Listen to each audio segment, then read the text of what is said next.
Now, I know who I am. I understand my power. I'm on my way to fulfilling my divine path. But that does not negate the fact that I have a responsibility to the 16-year-old single mother living in East Oakland right now, getting food stamps and a welfare check, and who has no clue of who she is, and who is probably going to have another child in the next year, or either have 2 or 3 abortions by the time she's 25. What can I say to a young sister like that as I'm on my path of self-discovery? When you can speak life into a dead human being, that is wisdom.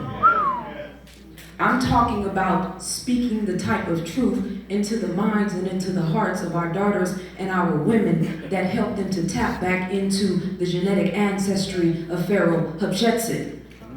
I'm talking about the first woman, the woman who gave birth to everything that we see, every race, every ethnicity. How do we get back to her? I don't care about jobs. I don't care about careers. I don't care about businesses. I want to be a ruler of myself. What do we have to give these young sisters on Instagram that are twerking? What can we tell them to help them to aspire to be a ruler of themselves? Black women spend somewhere between $500 million and $1 billion on hair every year.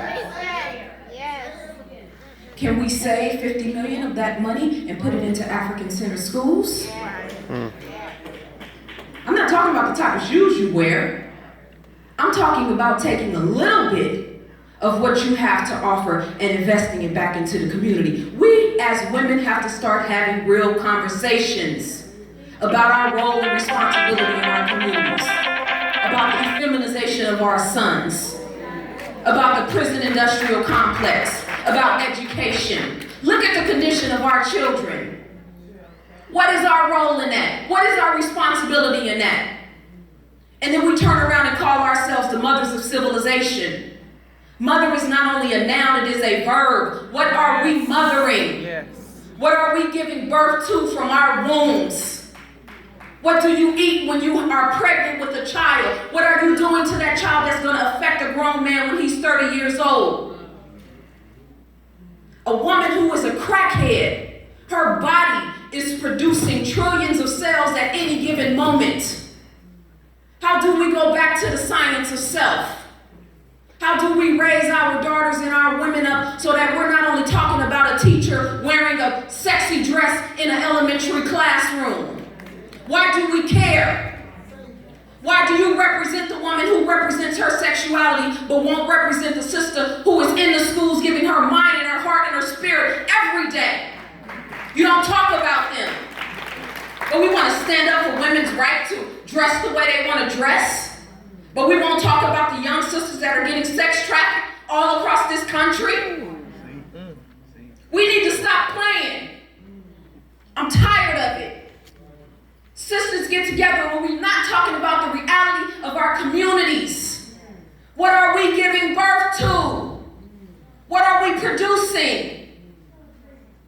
When we talk about the real talk, then we can come together and say, all right, we know what the reality is. Now you as an individual woman, where are you at?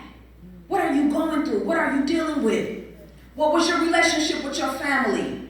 Let's talk about the molestation that a lot of our women are experiencing. And then our mothers and our grandmothers tell our women not to talk about it. Women are doing this to one another. It's women in certain tribes in Africa that are making their daughters get female circumcision. What happened to us? We need to really go to the root and the nature of the problems first so we can come up with real solutions.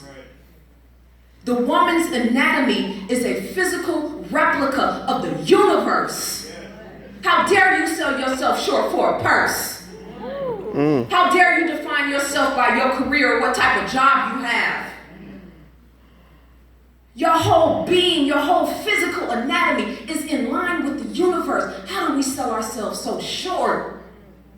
To where we're sitting up and arguing and standing up and defending Beyonce and Rihanna and all of this madness. Women who really don't even care about you.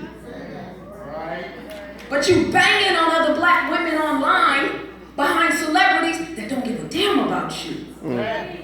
My goal, my job, my duty and responsibility is help sisters to go back to the science of self, the essence of your power and your greatness. Every room you walk into as the mother of civilization, you have a duty to teach all women.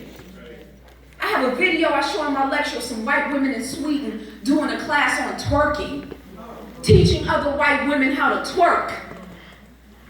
They're following us in our madness and our insanity. Imagine if we knew the power of our minds. We could civilize the whole entire world.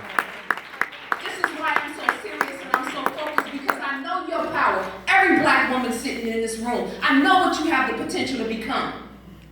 Now go into your communities now that you understand who and what you are, and you should be teaching a whole nation. It starts with us.